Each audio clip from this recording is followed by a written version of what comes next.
Hello, how are you? Fairly, very well, thank you. Good. So we're just going to start off by, at the start of your career, just take us back, your earliest memory of boxing, how it all started. My earliest memory of boxing was there's a building in East Leeds area, just about a mile away from the city centre, and it's a star building facing the Leeds Irish Centre in on York Road. People love Leeds, know where the Irish Centre is, and yeah, it was an old bingo wall, and I believe now they do Muay Thai out there, but at the time they did boxing, and I was just an active kid, you know, played football and climbed trees, and I was the eldest brother out of my two younger brothers and sisters. I do have an older sister as well, but she lives out of Leeds, and I was always beating them up. And my old man said, "You need something to just, you know, get that energy out of you." And this is before everyone gets diagnosed with ADHD and keeping busy. So it took me to karate, and I enjoyed it. I just guess I did at the time. I didn't have the discipline. I was only 6 years old. I didn't have the discipline for like the katas, and I just wanted to be physical. I wanted to be kicking people and doing the flips and stuff. So I stopped going there, and then I went to the boxing gym, like I said, the Star Building. And I remember walking on the steps like it was yesterday, cold, damp. And then we got to the very top of the building, walked through the doors, bright lights in there, and the sound of the bags. You know, people shadowboxing, sweat everywhere, just a distinctive smell. And up some more steps, and boxing ring there. And for me, I could have been looking at Caesar's Palace in Las Vegas. It was just a little battered old ring and a couple of lads sparring away. And I had a little adrenaline rush and a little bit of butterflies, quite nervous, but also the hairs at the back of my neck stood up. And I thought, I want to have a go at this. And from then on I was hooked. So you mentioned it, the smell of it and being in a boxing gym, it's like a drug, isn't it, really? What kept you there, not doing other stuff like karate or other things? I don't know. I when I sit and I try to put myself as a young Josh Warrington, as a 6, 7, 8, 9, 10-year-old boy, because by 11 I was in love with it, but then that little gap into what we talked about there, that, you know, from 6 to 10, there were times when I think, I don't want to do this. I want to go out and play with my mates. I want to go play football. I want to go knock a door run. I want to, cause a bit of mischief. And just like any other day, for a kid, sometimes you come home from school and you sit on the sofa or you start watching telly and you think, I don't want to really get my boxing bag and go to the gym. But I guess it was my old man. He said to me, listen, if you're going to do it, you either do it or you don't, I really wanted to play football. I want the best, but I'd give 100% in effort. But I never got round to joining a team or having trials or anything like that. So the boxing just always there. And when my old man said, right, you're knocking boxing, I'm not taking you no more. If you don't want to go, then I'm not taking you no more. Then I'd always sulk and say, oh please Dad, please, I don't want to stop boxing. And I don't know if it's sometimes I was trying to impress him or I didn't want to let him down, but like I said, by the time I got to 10, 11 years old, when I started having my fights, then I was hooked, and it became part of my profile, as in who I was as a person.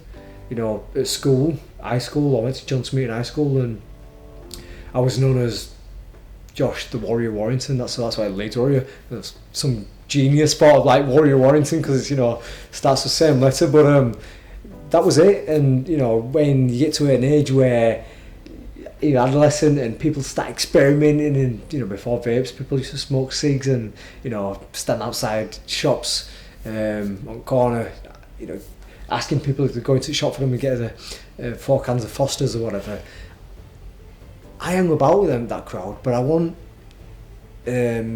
succumb to peer pressure. I didn't want to do the same things. I wanted to just do my boxing, and that was just that. And before I know it, it's just takes over life. seemed like it kind of fell into place for you then. Basically, yeah.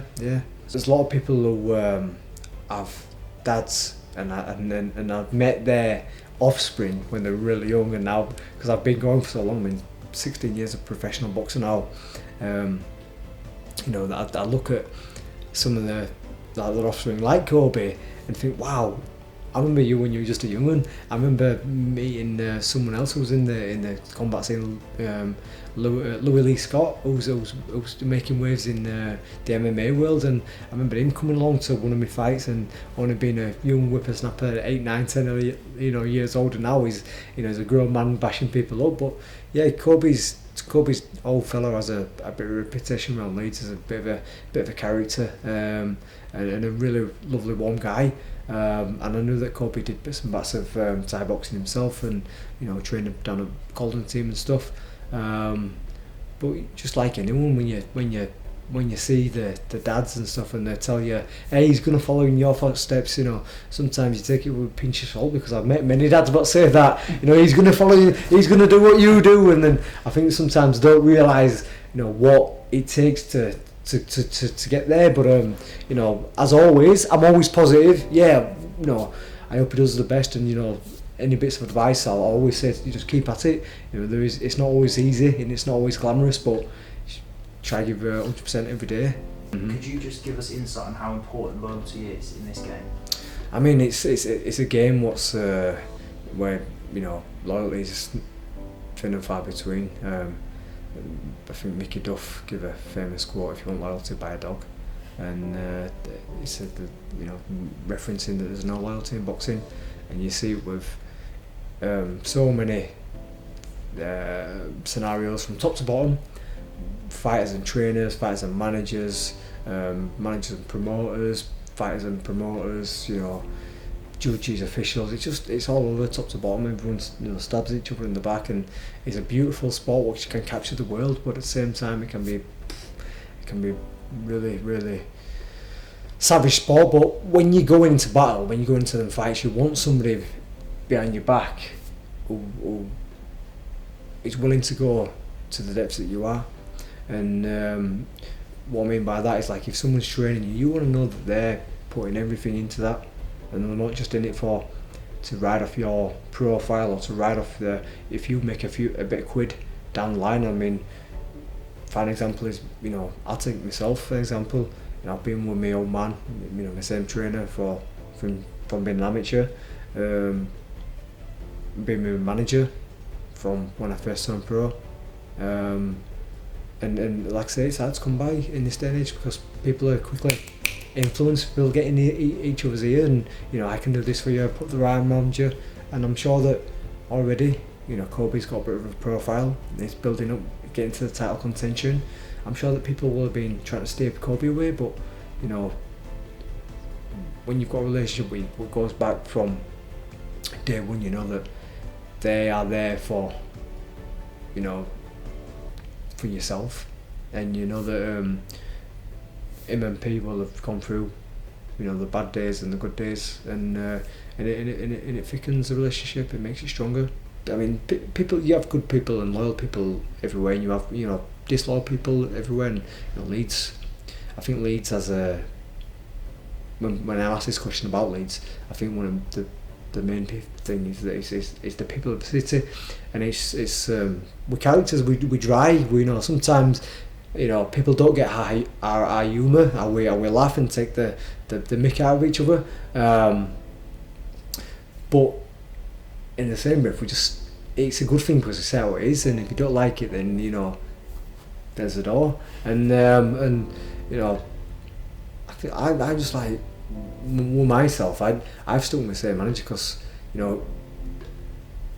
as I mentioned just previously, there's a lot of people who want to just say that they're part of it and rinse you for what you can, and it's horrible, because this game is punishment, it's hard, it's physically damaging. But when I turned pro with my manager, he said to me, "Are you good at anything else? Because it's a shit time to turn pro, and there's no money in it." And all I wanted to do was, I wasn't bothered about money. Yeah, it would have been, obviously, I'm not saying that's not the be an end all, but I wanted to win a British title, that's it. And if I could get a mortgage deposit for an house, then I'd bonus. If I could afford to get a car on the drive, I'm a madman. That would have been it, and that's all I wanted to do. But my manager there has, he's showing loyalty back in both ways. So I think he's a Mancunian, but he's also straight talking. So yeah, I think it works well together. After recently speaking with Kobe and P a couple of days ago, they mentioned that their vision is quite literally English, British, European, and then obviously the world title. Yeah. What's your advice for these two after doing it yourself? Yeah, that's the best way to do it. That's the best way to do it. You go in at your pacing. You go in at your you can learn at a steady pace rather than you see. I mean, everyone's got social media these days, and they use it to build up profiles. And I see lads turning over from the amateur side, and they claim that they're going to do this and the other, and I'm like, you haven't even been in a proper fight yet. Just chill out, yeah. And they're talking about being a world champion. And listen, I'm all for ambition, but with myself, I went the long way round. Like following that English, British, Commonwealth, European, and then world titles. And I think as you're going through them levels, the opposition gets harder, the pressure becomes higher, more people want to speak to you, especially like when you've got support behind you as well. I mean, for myself, it wasn't until my 10th fight when I boxed for English title, but I only had a small fan base then, and slowly and surely it got bigger and bigger and bigger, then it just exploded. But when that explodes, an all new avenue comes to you. You have to learn to deal with doing media, speaking 3 or 4 hours in press conferences rather than just doing your 5 minutes on the top table and then going home. You have to speak and be approachable for that. Then when you walk in the street, people want to stop and speak to you. You've got to be able to have the energy for that. And people don't want to be meeting you if you're rude or ignorant. And then obviously got a fight to prepare for as well. Someone's wanting to spoil the party and punch your head in, so that adds a bit more pressure and gives them a little bit of more fuel. So yeah, there's but as you're going through them smaller steps, you learn to deal with it and you take a little bit more after every time. Put that in the back pocket, so then you get up for the next level. Well, I've got this behind me, a bit more experience. So for me, that's the best way to do it, and just don't rush it, do it in your own terms. Well, you mentioned pressure, going up the levels and the levels. What's the pressure that you feel for maybe giving the people the blueprint from Leeds, how to become a world champion? Because you're a role model for everyone here. Yeah, I mean, thank you very much for that. But I guess everyone's different, and what works for me may not work for everyone else. I mean, we came through at a time where, the Leeds Rhinos were doing well, but Leeds United wasn't doing fantastic, and I think the city just wanted to scream and shout about, and it were tough times when I was coming through, because I just wanted to put Leeds on the map in terms of boxing.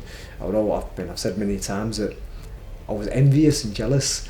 I used to pick up the Boxing News magazine, and for those who don't know, it's like a Bible of boxing.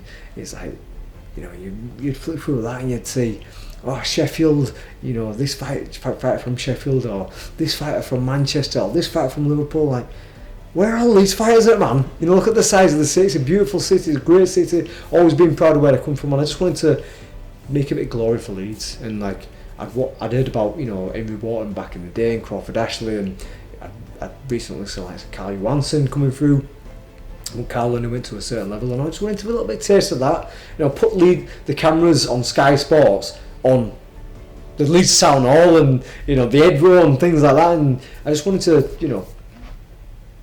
do that. And I went around the pubs and the bars in Leeds, and if you follow boxing, I'm trying to put Leeds on the map, and it would hard doing. And then I'm a Leeds United fan. It's not like one of them where you see some fans who would just jump on the bandwagon for trying to get the profile and get people behind you. I think, like I said earlier, Leeds people are honest, so they see straight through it. And I've seen since that people have tried to follow the same suit as I've done and say they follow Leeds United and this, and I've tried to get them on board, but the Leeds fans kind of go, are you really?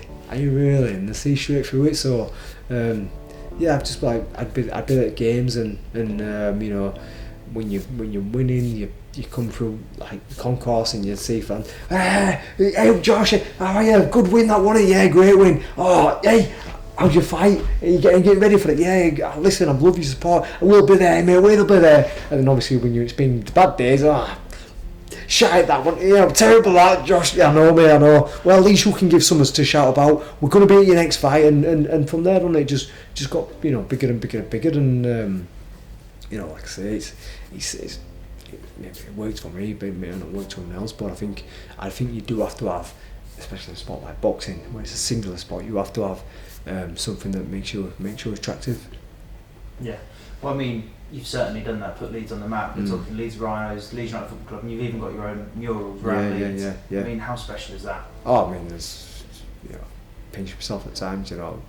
I mean, every time I go out that way to Leeds, if I get a moment, I'll divert and just to try it. Maybe even if it adds another couple of miles onto it, just to drive past and show my daughters. Hey up, girls, look who's that? Daddy's up there. Yeah, Daddy, we've seen it many a time. So yeah, listen, proud as punch for to see that, and you know, it's got a little speech as well, which says I wanted to put Leeds on the map, and when I say that, I mean in terms of boxing, you know, it's a sport that, yeah, it's violent and it can look horrific at times, but it's a sport that captures the whole world, and nothing can do that, you know.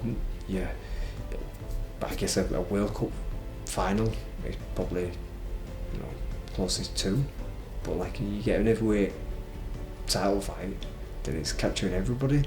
You know, the Americans are not really asked about soccer, football, but they are interested in boxing. And like I say, if you've got a big heavyweight fight, then it just captures the world, and eyes come from all over.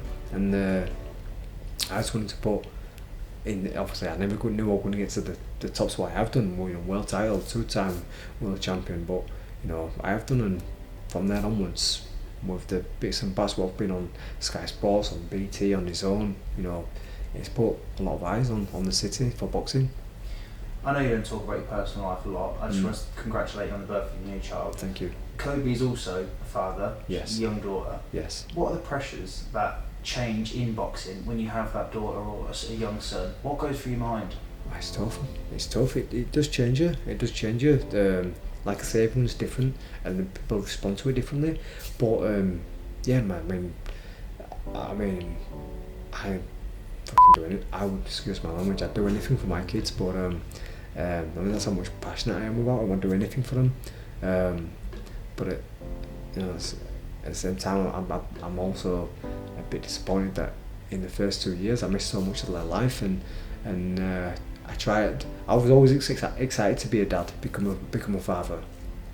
But it's always like balancing, and when is the right time, and you know, me and my wife were married, and we had a house, and like, you know, we were 26, and like, when are we gonna have kids? When are, you know, knocking on the door 27, I think just turned 27 actually, and you know, we had twin girls, but then 12 weeks later I boxed for the world title at Ellen Road. And the career doesn't stop, life doesn't stop, so you have to keep on going. And man, there were some hard times, hard times. I mean, I remember moments I'd heard some of my younger pals or some of my pals who had kids, and they spoke about like having them moments, you know, in the hours of morning, just resting your baby on your chest and stuff. And I wanted to have them moments, but at the same time, I had to prepare for a fight, and the like moments when, you know, I just wanted to help my wife, because I had twins for her first pregnancy, and there were times when I was like helping her, you know, feed one of the twins, and she's feeding one, I'm feeding another, looking at the clock and like, oh, it's 3:30 morning, this is a moment, but then thinking, I'm fighting for a world title in 5 weeks, I'm training tomorrow, I'm training in 4 hours, I should get in bed really, and it's like, subconsciously you're always thinking about the fight, and it's hard really, because when the fight comes, you need to know you've done everything in your power to win, and that means sleep, nutrition, train, prepare, and you have to become a different person, because you're going in there, yeah, you might have respect for your opponent, but it's pugilistic combat, someone's trying to work you, so you're gonna try them as well. And it's tough, mate. It's tough, but I think you've got to try and enjoy the moments when the pressure's not on. Like in between fights, keep yourself in gym, keep training away, keep ticking over.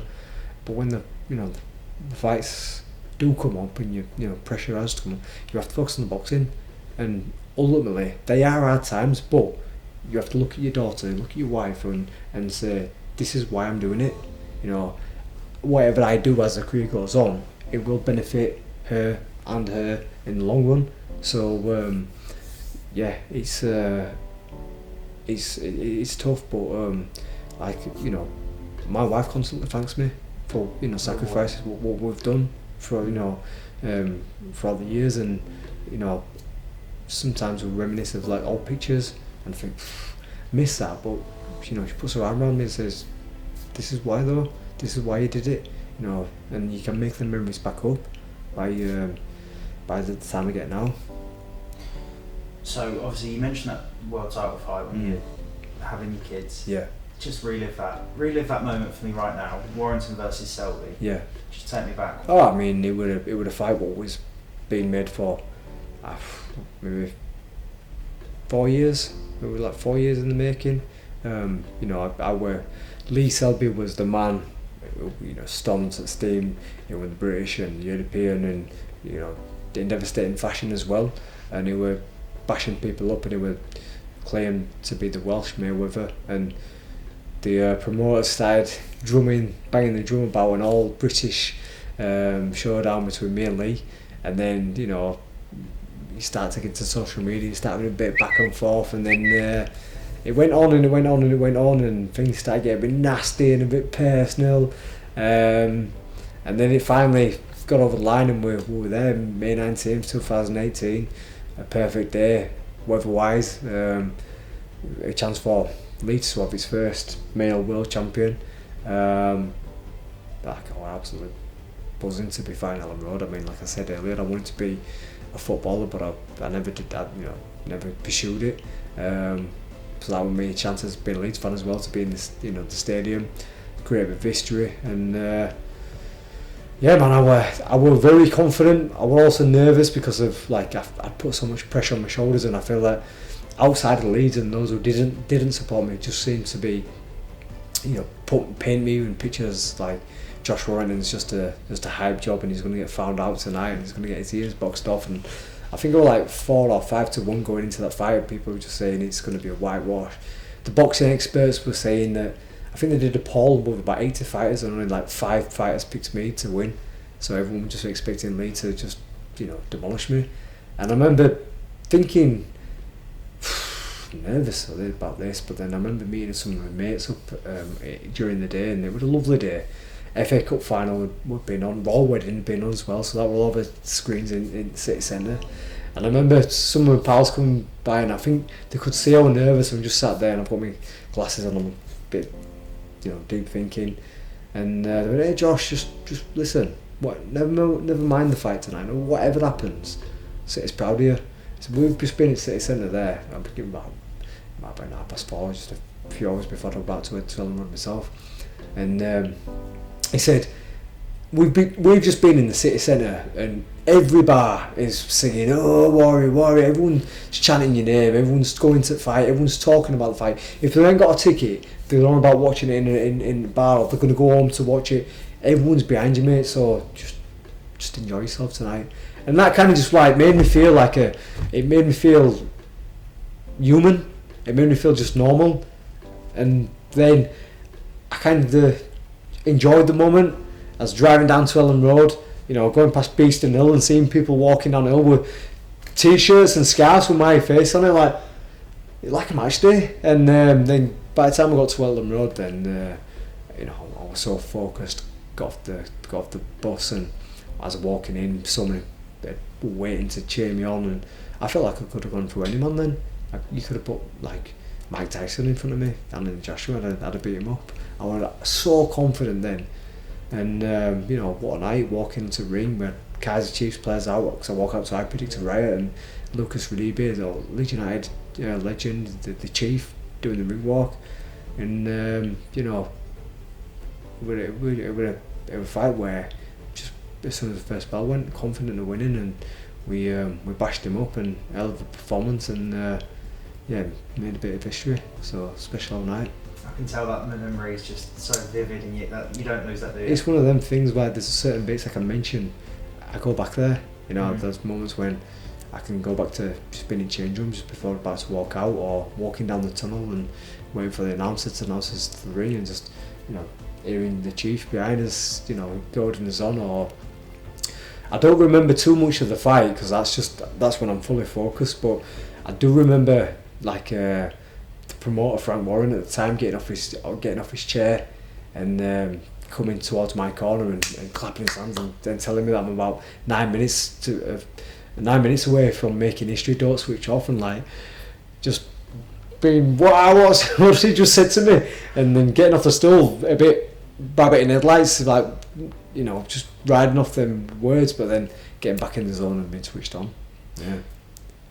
And we'll just talk about, I mean, you've been in some electric atmospheres, especially in Leeds. How does that push you forward?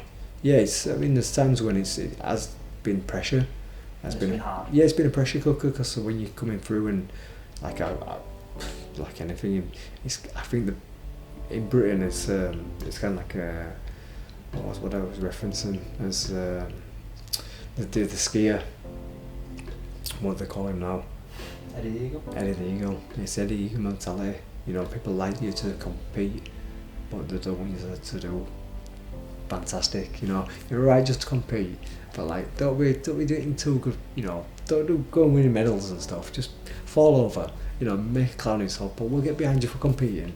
And that's kind of like it with, you know, any sports. And like, I feel that when I was coming through, everyone was like, oh, he's doing alright now. And then when I started getting to a bigger level and knocking on the world title, people were like, that's enough now. It needs to be exposed. It needs to be found out, because I had so much support behind me from Leeds. I think other cities and stuff were a little bit envious and jealous of that.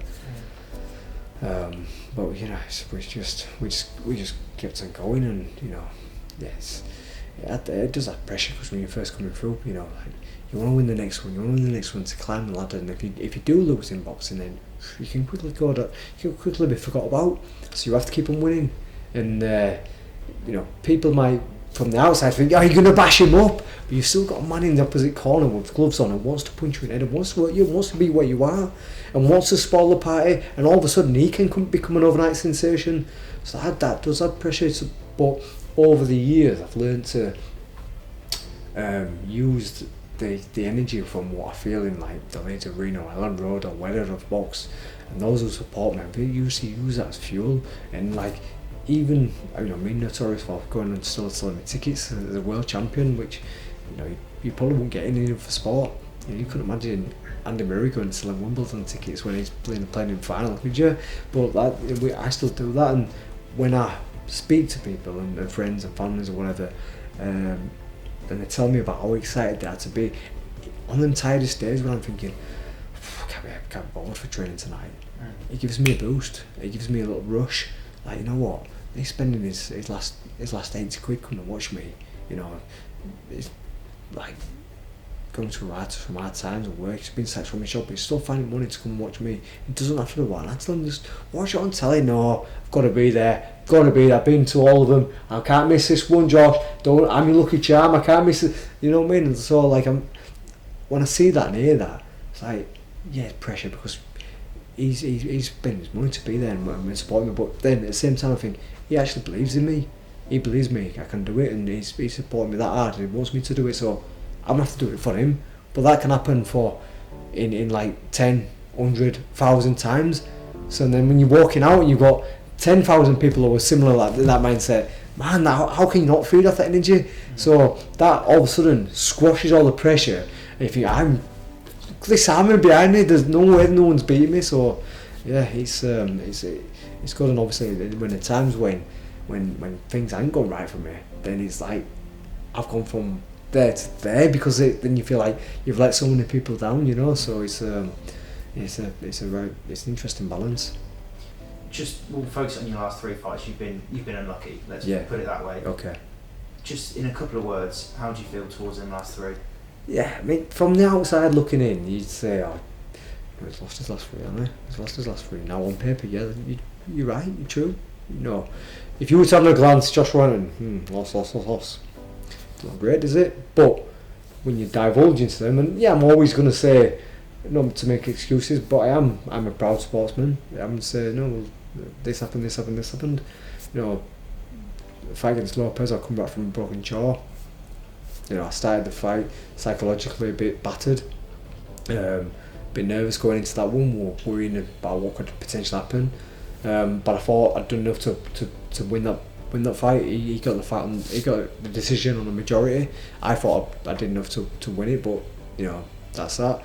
Then I boxed Leigh Wood the fight after, boxing his ears off, and up until like 7th round, and I get threatened to be disqualified because I'd hit him apparently back at head, which watching it back many times, and I'm sure the referee Michael Alexander has watched it back, knows he made a mistake, and I just lost my head a bit, lost a bit of focus, shouldn't have really done that. Leigh caught me with a really good shot, puts me down, but it was the end of the round. Thought I should have been allowed to continue, but he stopped the fight. And then my last one against Anthony Kakachi, you know, it wasn't the best performance from me, but I did feel that, you know, I don't know if I was suffering a little bit mentally, but I didn't seem to flow. But I don't think inactivity has done me good. But this is a fighter who's been active a lot. You know, he's only 3 months prior to fighting me, he absolutely spangled Joe Cordina in 8 rounds to become world champion. So whereas I'd, you know, only had 2 fights in 24 months, so not the best, but it's just the way of sport, and I'm looking to go again this year, and yeah, we just see where we hopefully finish on a high. So it seems like obviously you put on your Instagram maybe one last dance. Yeah. Riyadh season is taking over boxing. Yeah. Would we looking at one Riyadh, one Leeds, or would we be finishing it your ideal send off at Ellen Road? I mean, I wouldn't go at Ellen Road again because I feel that were May 19th is always this little baby, and just don't try and recreate that because that was special for its own moment. But first direct, maybe. Yeah, maybe one more. Like I've had 12 at the first direct, and I've had some great memories there. And I'd like to finish that on a high. You know, fight 13 might be unlucky for some, but I feel like finishing on a high, and I would be 12 wins there, and the one what didn't go against me. And yeah, I mean, you don't have testimonials in boxing, but it would be nice to finish in Leeds with a win. And just finishing off, if you could settle the score with any of the 3 that you just mentioned, great. Who would you settle? Great question. I mean, this could be down to personal. Yeah. I should have won that fight, or it could be down to look, I can beat him. Oh man, I mean, there's obviously all 4. But I mean, Lara and my first loss. And then you got unlucky with the headbutt. Yeah, and I mean, it just wanted out after that second one, and then since then we've had some personally spat at me and stuff. Lopez, like I say, I thought won that fight. I thought he played a bit of kidology throughout. Kakachi, we were quite welcoming, and you know, times when I was rating him, I thought I should have beaten probably Leigh, to be fair, just because how things have gone on after, and I feel like Leigh's shown as a great fighter and a tough man, but just I think that Leigh one we just it annoys me a little bit, just the way it finished and stuff, and then how it's been after, so probably that one. Josh, thank you very much. No problem. Thank you very much. Thank you.